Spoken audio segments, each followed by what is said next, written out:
So yes, dance icon season 2 sensational గా start అయింది. So మనతో పాటు ఉన్నారు Shekhar master. Hi master. Hi అండి. How are you? Ya good thank you. మీరు ఎలా ఉన్నారు? చాలా బాగున్నాను. సో సీజన్ 1 ఎనర్జీ ఒక లెవెల్ అయితే సీజన్ 2 అసలు మేము ఎక్స్పెక్ట్ చేయలేనట్టుంది. ఎలా అనిపిస్తుంది ఫస్ట్ ఆఫ్ ఆల్? సీజన్ 1కే చాలా మంది చూశారు, ఎందుకంటే బెస్ట్ డాన్స్ అందరం తీసుకొచ్చి చేయటం పెద్ద సక్సెస్ అయింది. సీజన్ 2 మేము అలాగే అనుకో ఎలాంటి డాన్సర్స్ వస్తారో ఆల్రెడీ తీసుకొచ్చారు కదా, కానీ ఇంకా మంచి ఎక్స్ట్రాడినరీ డాన్సర్స్ వచ్చారు.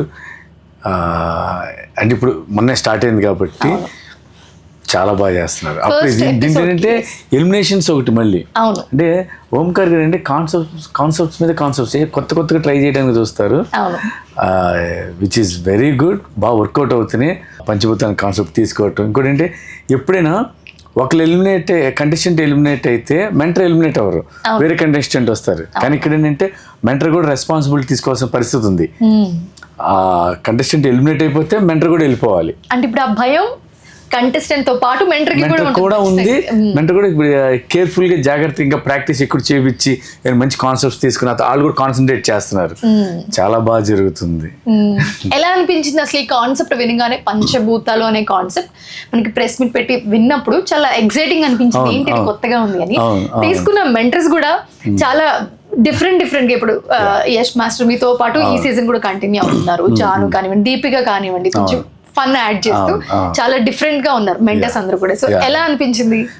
చాలా బాగుందండి. అంటే ఇప్పుడు వీళ్ళంటే వాళ్ళకి సపోర్ట్ చేయడానికి at the same time fun add అవటం చాలా బాగుంది. ఇంకోటి ఏంటి, వీళ్ళకి భయం స్టార్ట్ అయ్యింది. ఇంకోటి ఏంటి, ఇద్దరు కలిసి వెళ్ళిపోతారు, మళ్ళీ వచ్చేటప్పుడు మళ్ళీ వీళ్ళు రావట్లా. ఫస్ట్ అంటే ప్రతి ఎపిసోడ్కి ఎలిమినేట్ అవుతారు. ఎలిమినేషన్ ఉంది. వేరే ఎపిసోడ్ కి ఇంకొక మెంటర్ ఇంకొక కంటెస్టెంట్ వస్తారు, కొత్త వాళ్ళు వస్తున్నారు. అది నాకు చాలా బాగా నచ్చింది దీంట్లో. ఇంతకు ముందు చేసిన షోస్ కన్నా ఇప్పుడు డాన్స్ ఇప్పుడు ఈ సీజన్ చూసుకోండి, season 1 completely different, season 2 completely different. So అసలు కాన్సెప్ట్ డిఫరెంట్, సంబంధం లేదు. మొత్తం డాన్స్ అనేది ఒకటి ఉంది అంతే, కాన్సెప్ట్ వేరు. Coming to first performance, it was epic. చాలా చాలా చాలా బాగుంది అని. సో ఏంటి ఎనర్జీ పెరిగిపోతుంది ఇంకా మీలో? ఏం లేదండి, అది మా పనే అది, డాన్స్ అది చేయటం అంతే. ఇంకా అంటే సినిమాల్లో చూసింది వేరే, like recently super hit also. So ఎక్కడ చూసినా దబిడిది కూడా అనిపిస్తుంది. సో ఆ పర్ఫార్మెన్స్ అన్ని మిక్స్ చేశారు. చాలా చాలా చాలా బాగుంది. సో మీ పర్ఫార్మెన్స్ ఆ రేంజ్ లో ఉంటే మేము కమింగ్ ఎపిసోడ్స్ లో ఎలా ఎక్స్పెక్ట్ చేయొచ్చు కంటెస్టెంట్స్? అసలు కంటెస్టెంట్స్ చాలా బాగా చేస్తారు, టూ గుడ్. ఇంకోటి ఏంటంటే ఒక కంటెస్టెంట్ అంటే ఎందుకంటే అందరిని బెస్ట్ తీసుకున్నారు. బెస్ట్లో ఎవరైనా కొంచెం తక్కువ ఉన్నారంటే ఈ తక్కువ ఉన్న వాళ్ళని ఒక 5-6 ఎపిసోడ్ తర్వాత ఎలిమినేషన్ లేదు. ఈ పర్ఫార్మెన్స్ చేశారు, ఈ ఎపిసోడ్లో మళ్ళీ ఎలిమినేషన్ తక్కువ వస్తాయి, మళ్ళీ కొత్త వాళ్ళు తీసుకుంటున్నారు. అంటే మాకు కొంచెం ఫ్రెష్గా ఉంటుంది. వేరే వాళ్ళు వస్తున్నారు, వేరే వాళ్ళు చూస్తున్నాం, ఆల్ స్టైల్. అంటే మిగతా వాటిల్లో అంటే బిఫోర్ ఇంతకు ముందు షోస్లో ఏంటంటే ఒక 10 మంది కంటెస్టెంట్స్ ఒక్కొక్కరు ఎలిమినేట్ అయితే లాస్ట్ లో ఒకరు ఉండేవారు. బట్ ఇప్పుడు అలా కాదు కదా, ఒక్క పర్ఫార్మెన్స్ కి మీరు డిసైడ్ చేయాలి కదా. సో అది ఎలా, is that fair or unfair? అంటే ఇప్పుడు ఒక్క పర్ఫార్మెన్స్ ఎలా డిసైడ్ చేయడం అంటే అది ఇంకా మనం చెప్పలేమండి. ఇప్పుడు డూ ఆర్ డై పెట్టిన కాన్సెప్ట్ అలా అండి, డూ ఆర్ డై. ఫస్ట్ దే దీన్ని నువ్వు ప్రూవ్ చేసుకుంటే నెక్స్ట్కి వెళ్తావు, లేదంటే అక్కడితో వెళ్ళిపోతాం. వెళ్ళిన తర్వాత మళ్ళీ అక్కడ మళ్ళీ ఫైట్ చేయాలి. So you have to fight every episode ని తక్కువ అంచనా వేసి ఈ ఒక్క ఎపిసోడ్కి ఇలా చేద్దాం అన్నట్టు లేదు. ప్రతిదీ యూ షుడ్ గివ్ 100% ఇస్తేనే తను ఉంటాడు, లేదంటే ఎలిమినేట్ అయిపోతాడు. వాళ్ళు 100% ఇవ్వడం ఏమో కానీ ఆడియన్స్ కి మాత్రం ఫుల్ ప్యాక్ మీల్స్ అన్నమాట. ఎందుకంటే చాలా మంచి రెస్పాన్స్ వచ్చింది, చాలా మంచి రెస్పాన్స్. సో ఆహాలో డాన్స్ ఐకాన్ సీజన్ 2 అనగానే లైక్ ఫస్ట్ చెప్పగానే అందరూ మంచి ఎక్స్పెక్టేషన్స్ ఉన్నాయి అందరికి. సీజన్ 1 కన్నా మంచి కాన్సెప్ట్ వచ్చారు కాబట్టి సో వెయిట్ చేశారు అందరూ. ఎపిసోడ్ కి చాలా మంచి రెస్పాన్స్ వచ్చింది. ఎలా అనిపిస్తుంది? చాలా హ్యాపీ అండి. మనం చేస్తున్న షో మంచి రెస్పాన్స్ అయితే ఇంకా అంతగానే హ్యాపీగా ఉంది. చెప్పండి. So who is your favourite contestant? అందరూ బెస్ట్ అని చెప్పొద్దు, ఖచ్చితంగా ఎవరొకరు ఉంటారు, ఎవరొకరు ఫేవరెట్ అయితే ఉంటారు ఖచ్చితంగా. అందరూ బాగా చేస్తారు. చిన్నపిల్లలు ఇద్దరు నాకు బాగా నచ్చారండి. ఓకే, చిన్నపిల్లలు ఇద్దరు.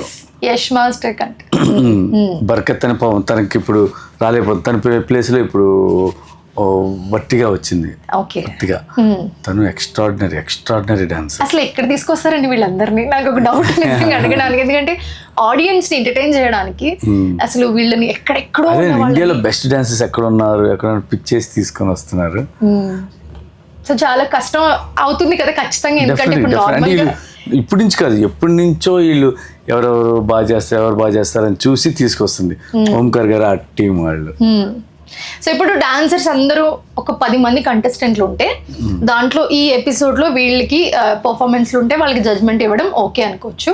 బట్ ఇక్కడ అందరూ కూడా బెస్ట్ లోంచి బెస్ట్ ని పిక్ చేసి తీసుకొచ్చారు. ఎలా అనిపిస్తుంది అంటే ఒకరికి ఎక్కువ తక్కువ అని జడ్జిమెంట్ చాలా కొంచెం ఎంత ఎక్కువ తక్కువ ఉన్న వాళ్ళైనా పర్ఫార్మెన్స్ చేసే దాంట్లో కొంచెం అటు ఇటు ఉంటది. అంటే ఈ రోజు చేసే పర్ఫార్మెన్స్ లో ఒకరు బాగా చేయొచ్చు, నెక్స్ట్ రేపు జరిగే పర్ఫార్మెన్స్ లో ఇంకొకరు బాగా చేయొచ్చు. అలా కాకుండా వాళ్ళు ప్రతిదీ బాగా చేస్తేనే ఇది వెళ్తారు. ఏ మాత్రం కొంచెం అటు ఇటు అయినా సో ఎంజాయ్ చేస్తున్నారు మొత్తానికి డాన్స్ ఐకాన్ సీజన్ బాగా. సో చాలా మంది ఇప్పుడు మనం మాట్లాడుకున్నట్టే ది బెస్ట్ డాన్సర్స్ ని కంటెస్టెంట్ లాగా మనకి పిక్ చేసుకుని తీసుకొచ్చి డాన్స్ లో పర్ఫామ్ చేపిస్తున్నారు. సో మీకు బాగా నచ్చిన పర్ఫార్మెన్స్ కానివ్వండి, లేకపోతే బాగా లైక్ టాలెంట్ ఉన్న వాళ్ళు కానివ్వండి, సో మీరు ఛాన్స్ ఇవ్వడం రిఫర్ చేయడం చేస్తూ ఉంటారా? డెఫినెట్గా అండి. ఎందుకంటే వాళ్ళు బాగా చేశారు, బాగా నచ్చారంటే మేము అడుగుతాం. వాళ్ళకి ఇంట్రెస్ట్ ఉంది అంటే మా దగ్గర అసిస్టెంట్గా చేస్తారని అడుగుతాం. వాళ్ళకి ఇంట్రెస్ట్ ఉంటే తీసుకుంటాం అసిస్టెంట్కి మా దగ్గర. అలాగే నా దగ్గర ఉన్న అసిస్టెంట్స్ కూడా డాన్సెస్ అలా నేను పిక్ చేసుకునే వాళ్ళే. That's so nice. So secret voting అనగానే ఒక ఎగ్జైట్మెంట్ ఉంది, ఏంటి ఎవరికి ఎన్నేస్తున్నారు అని. ఏంటి మీ సీక్రెట్ ఓటింగ్తో ఏమన్నా కొంచెం అటు ఇటు అయ్యే ఛాన్స్ ఉంటుందా? సీక్రెట్ స్కోరింగ్ ఏంటంటే నేను ఫరియా ఇద్దరం కలిసి 100 ఇస్తే 100 వస్తాయి ఎవరికైనా. బెస్ట్ చేసి 100 వస్తే అదే వాళ్ళకి యూజ్ అవుతుంది. అంటే అప్పుడు మేము ఎవరైనా ఒక కంటెస్టెంట్ని మేము సేవ్ చేసే స్కోప్ ఉంది. వీళ్ళు బాగా చేసేవాళ్ళు కానీ అంతకుముందు ఎపిసోడ్లో చేయలేదు, లేదంటే ఈ ఎపిసోడ్లో చేయలేదు, అలా అని మేము సేవ్ చేసే అవకాశం ఉంటుంది. కానీ ఫైనల్గా ఏదైనా ఆడియన్స్దే అండి. ఆడియన్స్ ఓటు బట్టే ఎవరైతే బాగా చేస్తారో వాళ్ళే ఉంటారు, ఎవరైతే బాగా చేయరో వాళ్ళు ఎలిమినేట్ అవుతారు. ఎప్పుడైనా వాళ్ళకి 100 out of 100 వస్తే కనుక దాని ముందు ఎపిసోడ్ ఓటింగ్ దాని ముందు ఎపిసోడ్కి ఉంటుంది. దాని ముందు ఎపిసోడ్ ఓటింగ్లో వాళ్ళకి అటు ఇటు అయితే కనుక ఇది వాళ్ళకి యాడ్ అయ్యిద్ది. సో మీకు కనుక టాలెంట్ ఉంటే ఖచ్చితంగా మీరు కూడా ఈ షోలో పార్టిసిపేట్ చేయొచ్చు. ఓంకార్ గారు కూడా అనౌన్స్ చేయడం జరిగింది వైల్డ్ కార్డ్ గురించి. సో మీరు ఏమైనా వాళ్ళకి టిప్స్ కానీ సజెషన్స్ కానీ ఇస్తారు? ఎందుకంటే వైల్డ్ కార్డ్ అనగానే టాలెంటెడ్ పర్సన్స్ ఎక్కడో ఉంటారు లైక్ పిక్ చేయకుండా. సో వాళ్ళకి ఖచ్చితంగా ట్రై చేస్తారు. వాళ్ళకి మీరు ఎలాంటి టిప్స్ ఇస్తారు? టిప్స్ అంటే ఏం లేదండి. ఏంటంటే ఈ డాన్స్ ఐకాన్కి రావాలి అన్న ఐడియా ఉంటేనే బెస్ట్ డాన్సర్స్ అయ్యి ఉంటారు. ఇంకోటి ఏంటి, వాళ్ళ దగ్గర ఉన్న టాలెంట్ మొత్తం దీంట్లో పెట్టండి. అంటే అక్కడికి వెళ్ళిన తర్వాత చేద్దాం అన్నట్టు కాకుండా మీరేం చేస్తారో తెలియదు కదా, మీరేం చేస్తారో అనుకునేది మీరు ఇచ్చే డెమోలో చేసి చూపించండి. అప్పుడు వాళ్ళకి బాగా నచ్చింది కాబట్టి డెఫినెట్గా వాళ్ళని తీసుకునే ఛాన్స్ ఉంటుంది. సూపర్. సో కమింగ్ ఎలా ఉండబోతుంది? ఇంకా మేము చాలా ఎక్స్పెక్ట్ చేయొచ్చా ఈ షో నుంచి? మీరు ఎలా ఎక్సైటింగ్ గా ఉన్నారో నేను అంతే ఎక్సైటింగ్. ఎపిసోడ్ ఏం జరుగుతుందో తెలియట్లేదు. సో ఇప్పుడు మీతో మాట్లాడుతుంటే నాకు కూడా ఎక్సైట్మెంట్ వస్తుంది. మీరు అంటున్నారు క్యాజువల్ ఈ షోలో కూడా లైక్ ఏంటి సస్పెన్స్, ఏంటి ఏం జరుగుతుంది. సో ఈ సస్పెన్స్ షో మొత్తం క్యారీ చేస్తున్నారు, మీకు కూడా తెలియదే మ్యాచ్, మీరు కూడా అదే చెప్తూ ఉన్నారు. సో నెక్స్ట్ ఏ కంటెస్టెంట్ వస్తారో అది కూడా మాకు తెలియట్లేదు. ఏ కంటెస్టెంట్ ఏం ఎంటర్ వస్తారో తెలియట్లేదు. అంటే స్టేజ్ మీదే మాకు చూపిస్తున్నారు. So yes, we also waiting for that excitement. Yeah. Thank you so much, Master, giving such time. Thank you. Construction రంగాలలో దశాబ్దపు అనుభవంతో కస్టమర్ల మరియు శ్రేయోభిలాషుల మన్ననలను నమ్మకాన్ని గెలుపొందిన సంస్థ విఆర్ఆర్ కన్స్ట్రక్షన్స్. నాణ్యతకు నమ్మకానికి మారుపేరు VRR constructions. Independent houses, apartments, villas అన్ని రకాల హంగులతో అలరించే అద్భుతమైన వెంచర్స్ తో పాటు అందరికీ అందుబాటు ధరలో సొంత ఇంటి కలను సాకారం చేసే నమ్మకమైన సంస్థ VRR constructions. Please visit VRR constructions, వరటెక్స్ plaza near Radhika theatre, ECL X Road, Hyderabad. Call to 910088555512, 9100885559.